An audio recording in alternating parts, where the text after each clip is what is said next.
This is the Orioles POSTCAST, your instant game reaction for the Baltimore Orioles. Part of the Locked On Podcast Network, your team every day.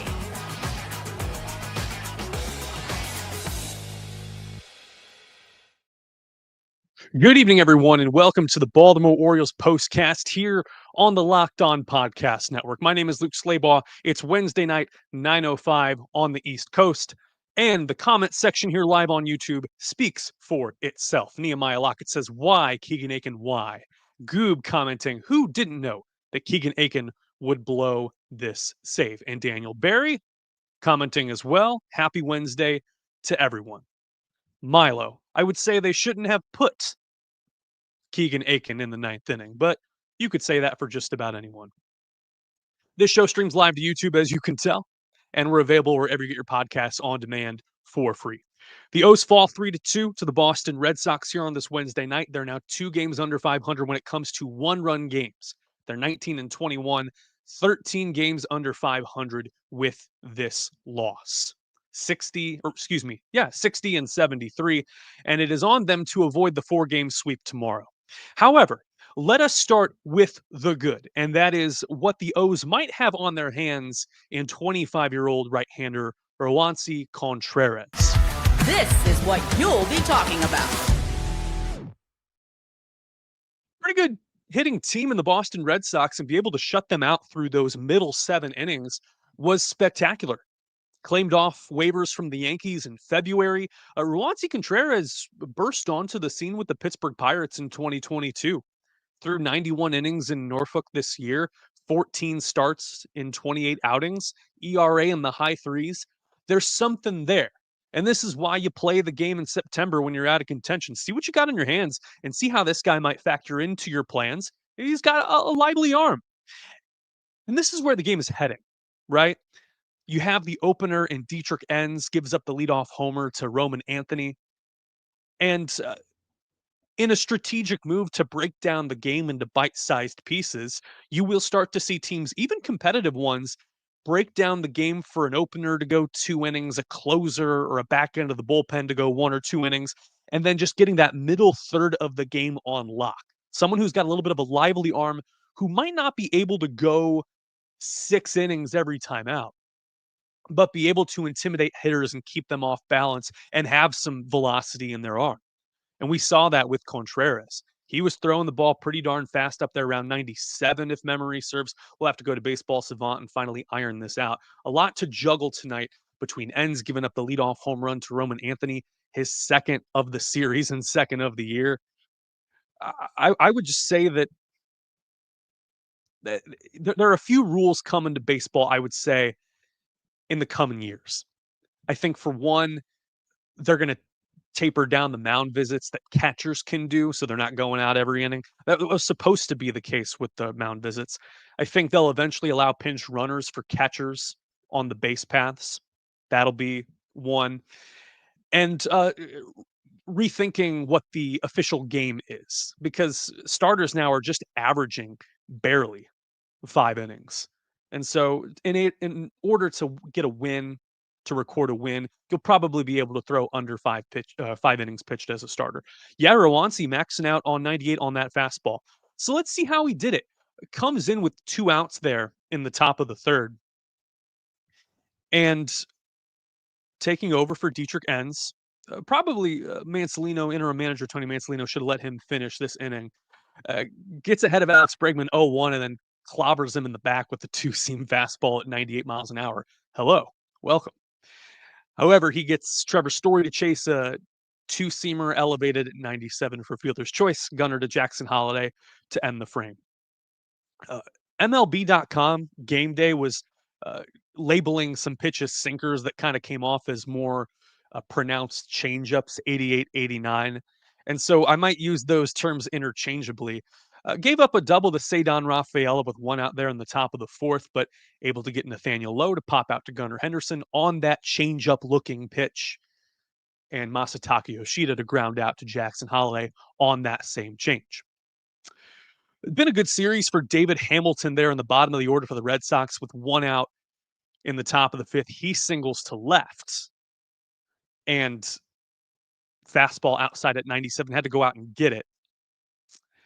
And then on first base, you got Roman Anthony at the plate. The first pitch is 88 and high, registers as a fastball, works pretty much as a pitch out. Samuel Basayo behind the dish catching Contreras and able to get his first runner caught stealing of his career. Fires a bullet to Gunnar Henderson, able to tag out David Hamilton. And then Roman Anthony striking out on a curveball to end the frame. So Contreras able to make quick work of the Red Sox in that frame. Starts the next frame, Alex Bregman striking out on a center cut slider. He was way out on his front foot there.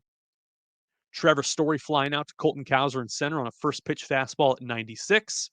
And then Jaron Duran flying out to Dylan Carlson in left. Fastball center cut at 96, a 9-pitch inning. Great momentum killer after Jackson Holliday had killed a rally in the bottom of the fifth. To be able to get in and out on 9 pitches was incredible. Roansy Contreras wheeling and dealing at this point, a tie game at 1-1. Top 7, same as usual. Falls behind Rafaela 2-0. Gets him to go after a four-seam fastball high at 95. Grounds out to Holliday. Nathaniel Lowe grounding out to Gunnar on that 89-mile-an-hour changeup. Masataka Yoshida flying out to third base. Jeremiah Jackson with the catch, an 0-1 curve. 8 outs in a row if you count that caught stealing for Roansy Contreras going into the 8th. Unfortunately, he would run into some trouble in the top of the 8th. Giving up a couple of singles, walking Connor Wong on a well-fought 9-pitch plate appearance, and then a single to David Hamilton, a 1-2 curveball middle at 79. And that is when Mansolino has seen enough, and brings in Keegan Akin. And Akin able to use his changeup, that dastardly changeup, to get 3 of the final 6 outs. Roman Anthony, 0-2, looking at a changeup outside, lefty on lefty. Kevin Brown, of course, going bananas on lefty changeups on the Mass and broadcast.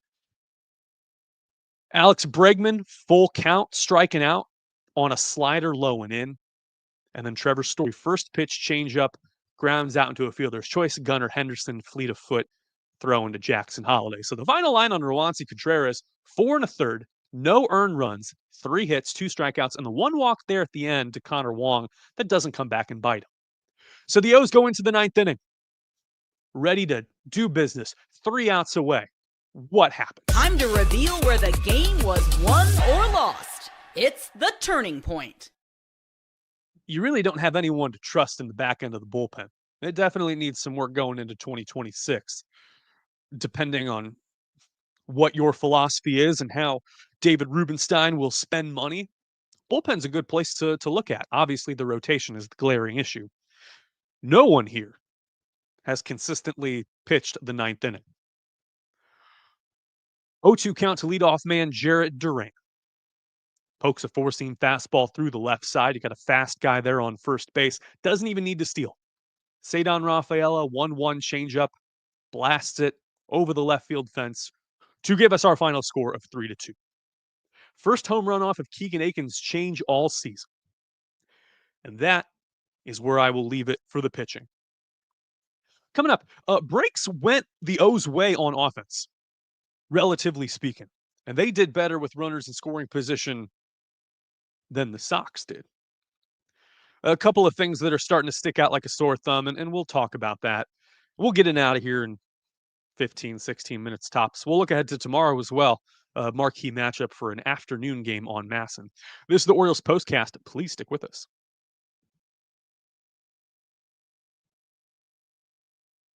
Boy, I got 3 ad rolls for you today, 3 ad copies, and we're starting with upside. Are you still paying full price for gas? Depending on where you live in the country, that could cost you a pretty penny. Stop leaving money behind at the pump. Get real cash back every time you fill up with the free Upside app. Simply download this free Upside app in the App Store or Google Play right now. Start earning cash at the pump. Use the limited time promo code FOOTBALL, FOOTBALL, and get an extra 25 cents back per gallon on your first fill up. You can make up to $300 a year just from buying the gas that you already need. At first, it seems too good to be true, but it's totally legit. Real people are getting paid just to make their daily commutes, saving that money. Plus, you can cash out anytime to your bank account, PayPal, or an e-gift card for Amazon and other brands. Don't let this offer drive by. Download the free Upside app now using the limited time promo code football for a limited time 25-cent per gallon bonus. That's promo code football. Disclaimer, offers vary by user and location. Go to upside.com for terms and conditions. Big shout out to our longtime friends who never let us down, and that's Gametime. Nothing like catching a baseball game live. Camden Yards needs your energy. Busch Stadium needs energy right now. Got another eye on the St. Louis game right now. People need to start going to these games. But the tough part is getting tickets. Depending on what site you use, the queues, the login screens, the surprise fees there at checkout takes all the fun out of going to the game, among other things. And that's why I use Gametime, the app that gives the advantage back to fans. Gametime's fast, easy, and backed by the Gametime guarantee. Always going to get 100% authentic tickets delivered on time at the best price. Fees are all included, so the price you see is the price you pay. Honestly, it's faster, cheaper, less stressful than any other way I've bought tickets. And trust me, I have been through the ringer this summer. Download the Gametime app, create an account, and use the code Locked On MLB for $20 off your first purchase. Terms apply. Again, that's the promo code LOCKEDON MLB for $20 off. Swipe, tap, ticket, go. Download Gametime today. If you missed the FanDuel Futures Day yesterday, that's too bad. NFL season's here.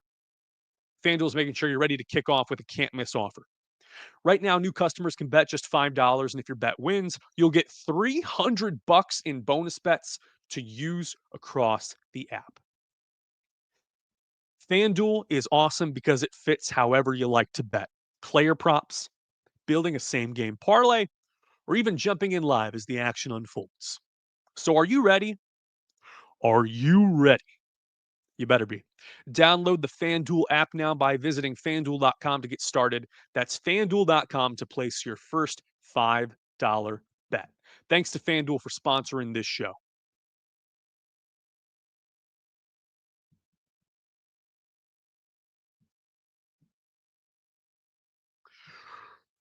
Wrapping up a 3-2 loss at the hands of the Boston Red Sox here on this Wednesday night. Thanks for tuning in. By the way, if you're new here, if you're watching for the first time live on YouTube, if this popped into your podcast feed, maybe you stole your husband's phone or something, there's no judging here. Go ahead, like, thumbs up, leave a review or a comment. Let me know where you're commenting from.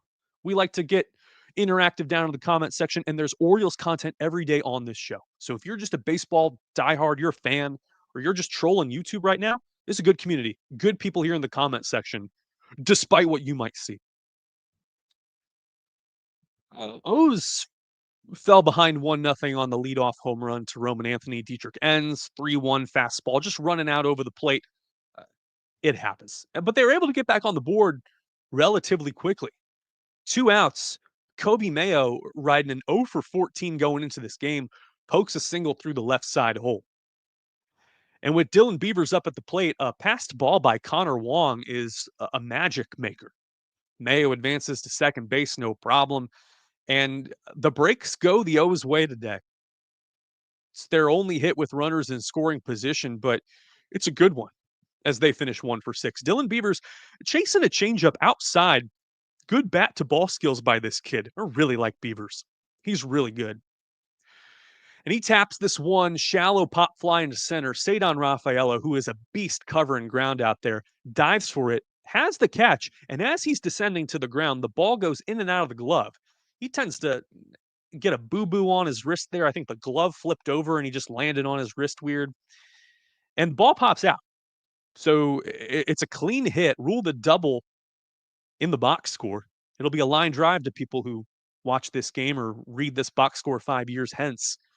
And Mayo able to score from second base. Some heads-up base running there with 2 outs. That makes all the difference to tie the game at 1 apiece and keep Roansy Contreras and company in this game. And with 2 outs against right-hander Brian Bayo, he is cruising. Dylan Beavers, full count, lays off a changeup away. He walks. Mound visit there to help Bayo get reset. And Dylan Carlson at the plate, ahead in the count, 1-0. Center cut fastball at 95 miles an hour, hits it to the opposite field. And Jaron Duran seems camped under this, ready to make the catch. He does what Dylan Beavers did last night, where he defers and looks out of the corner of his eye for help. Obviously, a left fielder or a right fielder should defer to the center fielder if they hear them calling you off. And they got caught up there somehow because Duran's looking at Rafaela, and there's an "I got it, you take it" exchange. The ball drops between them right under the left center field wall. Beavers scores from first base. 2 outs, he is booking it. Heads up play, and it is, again, a double for Dylan Carlson. Extraordinary. And that gave the O's a 2-1 lead. Justin Wilson comes in, the left-hander, to relieve Bayo. And Jackson Holliday, first pitch he sees, fastball at 94, well behind on it, and pops up to Alex Bregman in foul territory to end the inning. And with that, the chance to threaten and tack on even more runs. You can say a lot about this Orioles offense. They're not performing at full capacity right now. This has been punctuated by some valiant efforts. Kobe Mayo with the 12-pitch at-bat against Aroldis Chapman there in the 9th, but striking out looking. Samuel Basayo doing the same. Jackson Holliday is probably the prime offender here. And get this. Over the last month, 30 games for Jackson Holliday. He's batting 179 with 1 home run, an OPS of 501. Out of the leadoff spot. This is a downward spiral, which should be fixed by some exaggerated change. Perhaps somewhere in the order. Give him a different look. Maybe don't have him swinging out of his shoes on the first pitch every game, or the first pitch of a new reliever. Jackson Holliday is 21 years old. For him to have Justin Wilson, a veteran, hook, line, and sinker out of the gate, it's not how baseball works. And Holliday also had a chance to stick it to Bayo in the 5th. I mentioned in the last block that he killed a rally, and he does. Bottom 5.